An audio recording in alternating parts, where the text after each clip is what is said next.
Hello dear students, S B class से स्वागत है दोस्तों। छत्तीसगढ़ राज्य ओपन स्कूल का मॉडल सेट भी है कक्षा 12वीं अर्थशास्त्र, जैसे कि स्क्रीन पे आप देख रहे हैं 2022 थे। इसके लिए मोस्ट इंपॉर्टेंट क्वेश्चन बोर्ड के द्वारा जारी किए गए हैं दोस्तों, है ना। इसमें से पासिंग आप अच्छे से पढ़ाई करते हैं तो इस तीनों सेट को पढ़ते हैं तो आप पास हो सकते हैं, ठीक है।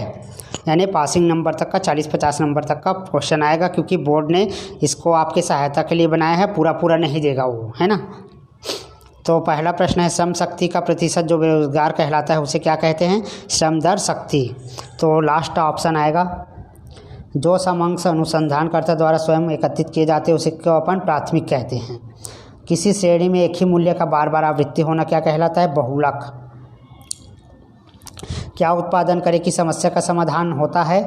जनता की प्राथमिकता से, चौथा ऑप्शन। इसके बाद किसी विशेष समय पर उपभोग की गई वस्तु की अंतिम इकाई की उपयोगिता कहलाती है सीमांत उपयोगिता।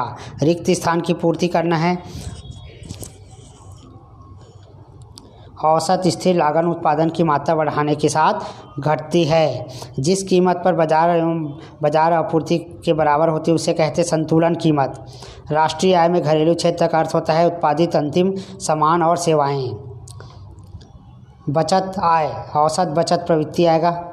सरकार का बजट घाटे में होता है जब कुल बजटीय राजस्व से अधिक होता है। मौसमी बेरोजगारी होटलों में पाई जाती है, असत्य कथन है। निर्देशांक आर्थिक वायु मापक यंत्र होते हैं, असत्य है। मांग के नियम में मूल्य के बढ़ने पर मांग वृद्धि होती है, असत्य है। पूर्ति का विस्तार एवं संकुचन वस्तुओं के मूल्य में परिवर्तन का कारण होता है, सत्य है। मध्यवर्ती वस्तुएं होती है, सत्य है। एक शब्द में उत्तर दीजिए। एसडीआई का पूरा नाम लिखना है, तो मानव विकास सूचकांक है इसका पूरा नाम। भारत में आर्थिक समस्याओं के समाधान के लिए कौन सी नियोजन पद्धति अपनाया गया है? तो पंचवर्षीय योजना प्रणाली। वस्तु की आपूर्ति किसके द्वारा होती है? आपूर्ति बाजार से। मांग आधिक्य क्या है? दी गई कीमत पर किसी वस्तु की मांग की मात्रा उसकी आपूर्ति के मात्रा से अधिक होती है। कुल आगम का सूत्र लिखिए। कुल आगम बराबर होता है वस्तु की बेची गई मात्रा गुना वस्तु की कीमत। 2 से 13 तक 2 नंबर के सवाल है। बेरोजगारी का अर्थ लिखिए। तो जब व्यक्ति काम करने में सक्षम होने के बावजूद उन्हें काम नहीं मिलता है तब हम उनको बेरोजगार कहते हैं। एक अच्छी प्रश्नावली की 2 गुण लिखिए। तो यह जो है सरल, स्पष्ट होता है और सटीक होता है। उपयोगी प्रश्न होते हैं इसमें। उत्पादन संभावना वक्र की विशेषता लिखिए। तो उत्पादन संभावना वक्र मूल बिंदु की ओर नतोदार होता है। एक उत्पाद संभावना वक्र 2 स्थानों के वैकल्पिक संयोग से जोड़कर बनता है। प्रश्न 5वां है, अर्थशास्त्र की उपयुक्त परिभाषा लिखिए। तो यह विज्ञान की ऐसी शाखा है जिसके अंतर्गत हम वस्तु और सेवाओं के उत्पादन, वितरण, विनिमय और उपयोग का अध्ययन करते हैं। कुल उपयोग का अर्थ लिखिए। कुल उपयोगिता संतुष्टि आपूर्ति की कुल राशि है। स्थानापन्न वस्तुएं क्या होती है? जो आसानी से एक स्थान से दूसरे स्थान में प्रयोग की जा सकती है। उत्पादन के स्थिर साधन से क्या आशय है? प्रश्न 9वां है, पूर्ति से क्या समझते हैं? प्रश्न 10 है, कुल लागत क्या है? तो वस्तु के उत्पादन में जो धन व्यय होता है उसे कुल लागत कहते हैं। मिश्रित बाजार किसे कहते हैं? मिश्रित बाजार उस बाजार को कहते हैं जिनके अनेक एवं विविध प्रकार की वस्तुओं का विक्रय होता है। तृतीयक क्षेत्र क्या होता है? तृतीयक क्षेत्र प्राथमिक और द्वितीयक क्षेत्र की सहायता प्रदान करता है, ठीक है।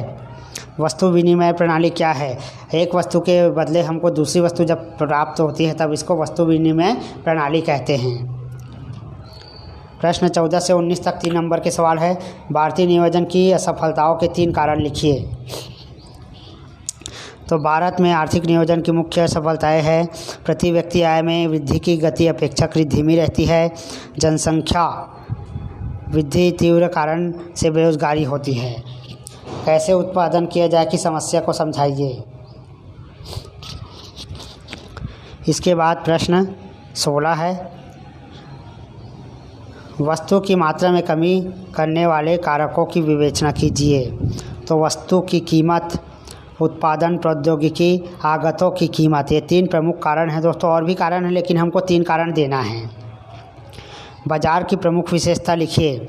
तो बाजार की एक स्थान या क्षेत्र होता है, बाजार के लिए है एक स्थान या क्षेत्र या एक दुकान होता है। क्रेता तथा विक्रेता, बाजार के अंतर्गत क्रेता और विक्रेता यानी लेने वाले और ख़रीदने वाले दोनों होते हैं, यानी खरीदने वाले और बेचने वाले। पूर्ण प्रतिस्पर्धा। प्रश्न 18 उपभोग 500 आय 700 है तो औसत उपभोग प्रवृत्ति एपीसी ज्ञात करें। तो दोनों को डिवाइड कर देना है दोस्तों, ये फार्मूला है आपका बढ़िया सिंपल सा है ना, C/Y। ठीक है, C का मान 500 दिया हुआ है ना। अब C क्या होता है उसको भी देख लीजिए, है ना। C जो है उपभोग होता है और ये आय, दोनों को भाग कर दो। मुद्रा के कार्यों को लिखिए। तो विनिमय का माध्यम, मुद्रा जो है बहुत बड़े विनिमय का माध्यम होता है। जैसे आप छोटा सा दुकान में चले जाते हैं, आप राशन का सामान लेते हैं, राशन का सामान आपको मिलता है, आप उसको मुद्रा दे देते हैं, आपका काम आसान हो गया। मूल्य का मापक, या वस्तु का और सेवा का मूल्य का मापक होता है। जैसे हम किसी से मजदूरी कराते हैं तो हमसे एक निश्चित राशि कोई मजदूर लेता है, जैसे वो बोलता है भाई मुझे 400 रुपया चाहिए, मैं आपका सामान यहाँ से यहाँ तक ले जाऊँगा। तीसरा है मूल्य का स्थानांतरण। ठीक है, प्रश्न 20 से 23 4 नंबर के सवाल है। हासमान सीमांत उपयोगिता नियम के अपवाद लिखे। तो यहाँ पर नियम के कुछ अपवाद है, जैसे कंजूस व्यक्ति। दूसरा है दुर्लभ वस्तु, जैसे डाक टिकट, सिक्के, पेंटिंग आदि को एकत्र करने वाला व्यक्ति इस नियम से बच सकता है।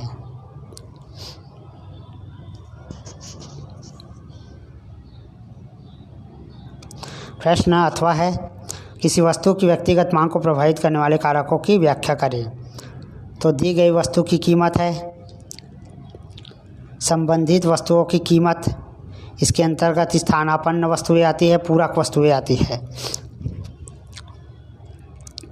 तीसरा है उपभोक्ता की आय। चौथा है पसंद और प्राथमिकता।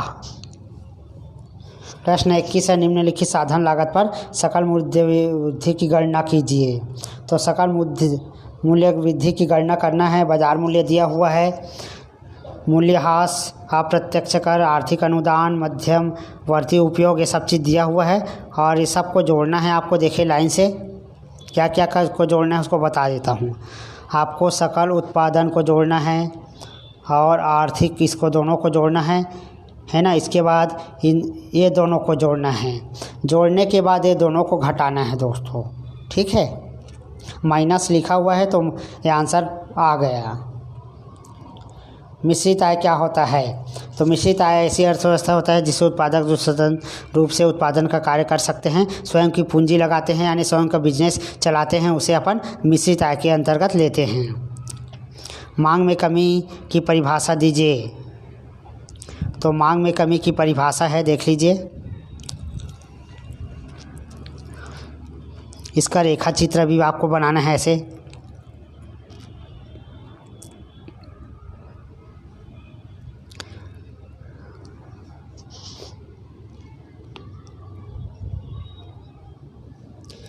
आधिक्य मांग को ठीक करने के लिए मौद्रिक नीति का उपयोग कैसे किया जाता है? तो आधिक्य मांग को ठीक करने के लिए वर्णन किया गया है दोस्तों, नोट कर लीजिए।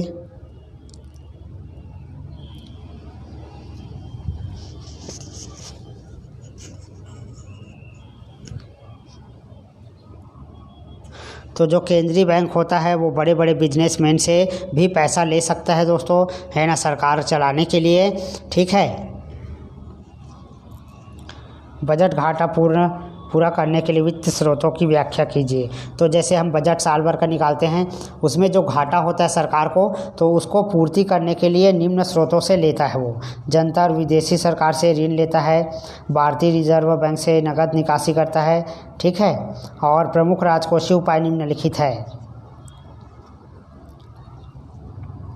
इसके बाद है मुद्रा पूर्ति के विभिन्न मापकों की व्याख्या कीजिए। नोट कर लीजिए।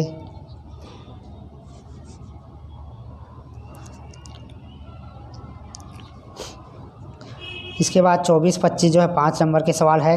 प्राथमिक और द्वितीयक समांक में अंतर है, नोट कर लीजिए दोस्तों। स्क्रीनशॉट करके नोट कर सकते हैं। इसके बाद है सरल साधारण दंड और विभाजित दंड को समझाना है।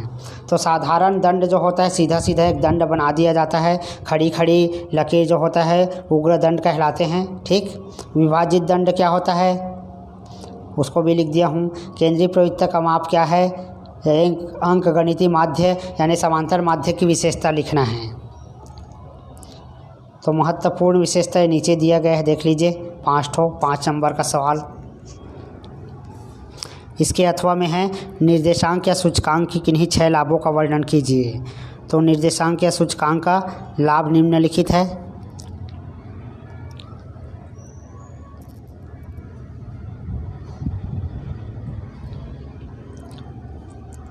इसके बाद 26-27 जो है 6 नंबर के सवाल है, भारत में निर्धनता के कारण को लिखिए।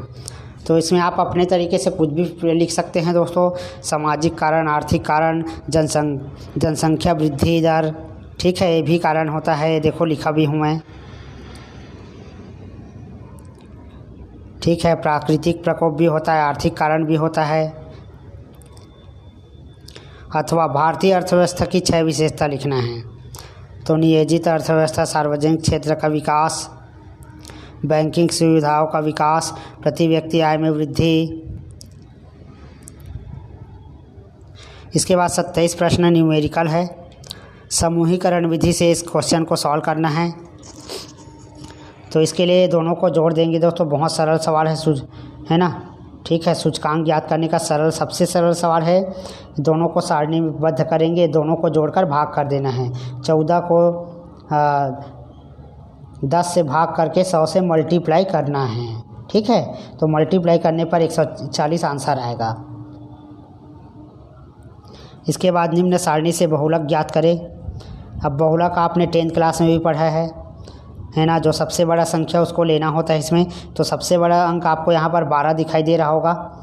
ये F1 होता है, इधर बगल वाला F0 और F2 होता है। ठीक है, अब इसमें यहाँ पर मान रख देंगे, देख लीजिए जैसे मैंने बताया वैसे ही मान रखा गया है ना। ये देखो यहाँ पर ये सूत्र है, फार्मूला है। मान रखने के बाद आपका आंसर आ जाएगा 37.22 आएगा। इसके बाद सेट सी सॉल्व करते हैं।